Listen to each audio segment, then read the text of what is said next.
A forest is currently home to a population of 200 rabbits. This is what we're starting off with. That's F0. 200. The forest is estimated to be able to sustain a population of 2,000 rabbits. That's our carrying capacity, the limit to growth. We can't go beyond that. 2,000. Absent any restrictions. So if there were no restrictions, the rabbits would grow 50% per year. That's R. That's our growth factor, an extra 50%. So 0.5. Use a recursive formula to predict the population of rabbits after 5 years. So we know our general recursive formula, f sub n equals f sub n minus 1 times 1 plus r times 1 minus fn minus 1 over k. So I can go ahead and plug the things in that I know. Fn equals fn minus 1 times 1 plus r, which is 0.5, times 1 minus fn minus 1 over k, which is 2,000. There's our formula. We also happen to know that f sub 0 is 200. That means I can use that to get f1. I'm looking for 5 years, so I'm looking for f5 here. So f1, that's going to be f sub 0 times 1 plus 0.5 times 1 minus f sub 0 over 2,000. But I know f sub 0. I know that that's 200, so I can plug it in here. 200 and 200. And now we're going to have to plug that into a calculator. Now I want to show you that there's actually a really fast way to get these values in calculators. Now, depending on the calculator, there's different ways to do this, but we all have access to the internet. We can all use Desmos, okay? And the Desmos calculator is just super awesome at this.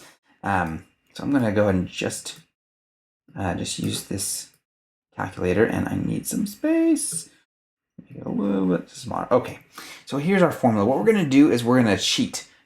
Not really cheat. We're going to create a function, all right? F of n. It won't let us do the subscript notation for this type of thing. So f of n equals, and the previous thing, I'm just going to call that and actually let's do x. F of x. Okay. And we're just going to use x right there because we know that the amount depends on the previous years. So I'm going to use x every time I see the f sub n minus 1. X times 1 plus 0.5 times 1 minus x over 2,000. Okay. So notice all I did here is I took this formula that I had and I just replaced f n minus 1 with x. And now what I can do is say, well, I know I plugged 200 into that. So f of 200, and it tells me I've got 290 now.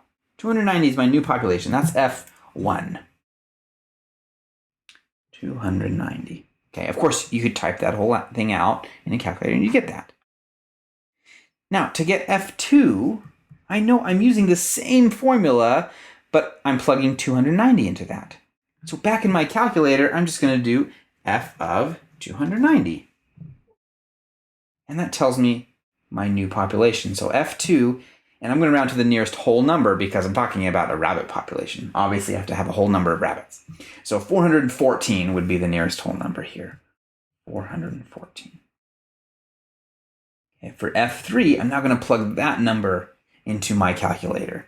So f of 414. Okay. And again, rounding to the nearest whole number, I've got 578. 578. Okay. Let's keep going. Now to find f4, I'm just using that previous number.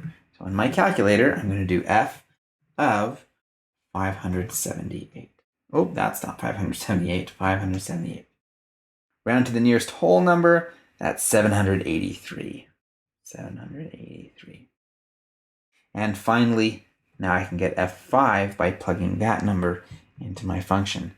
So I've got f of 783. 83. And round to the nearest whole number. That's 1,021. 1,021. Okay. And so that's a pretty quick way using that calculator to get those values. I want you to notice that our growth here, we started out by adding from 200, we got to 290. So we went up by 90. Then we went up to 414. So we went up by 124 there. Then we went up by 164. And then we went up by 205. Okay, we're growing faster and faster here. But as we get closer and closer to 2,000, that's going to slow down. Okay, and we would see that if we keep going. I'm going to go ahead and do that, and just so that we can see it. All right. And in fact, I'm going to show you that there's a really cool way to do this in Desmos. I'm going to go ahead and get rid of these values. And in Desmos, I'm going to go ahead and add a table here. In our table, we're going to let we can type in our formula right here. Okay, I'm just going to go ahead and take that, and I'm going to copy it and paste it here, but we got to use x1 in that formula. Okay, you just put that formula in. Okay, and now when I type in a number here, it's another really cool way, right?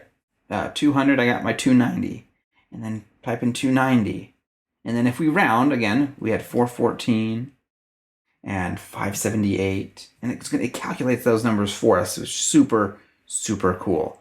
783 and 1,021. Notice it's giving us, so this next one would be 1271 if I round to the nearest whole number, and then 1503. Okay, and notice, it slowed down a lot just now, right? It only jumped there by 187, but before here it was like 200 something. So we're slowing down now. Now I type in that previous number that I got, 1690 if I round to the nearest whole number. Okay, and slowed down again. I can type in 1821. Look how close to 1,000 we are. Now this is a very interesting thing about logistic functions. This rounds to 1959. 1959. So that's still below 1,000. Let's do it again. 1979. Okay, and we're so close. 1989. It just levels out, and we're not getting to 1,000. 1994. 1997. Oh, and the next one. Okay, and so that's what a logistic function does. That's what we expect. Now, sometimes, and it didn't happen with this one, but sometimes, depending on our rate and how things grow, sometimes we'll jump over the carrying capacity. And over the K, we get bigger than that. And when that happens, our formula tells us to go smaller now. And then it jumps back down. And sometimes it'll just jump back and forth right around that carrying capacity, which is something really interesting about logistic functions.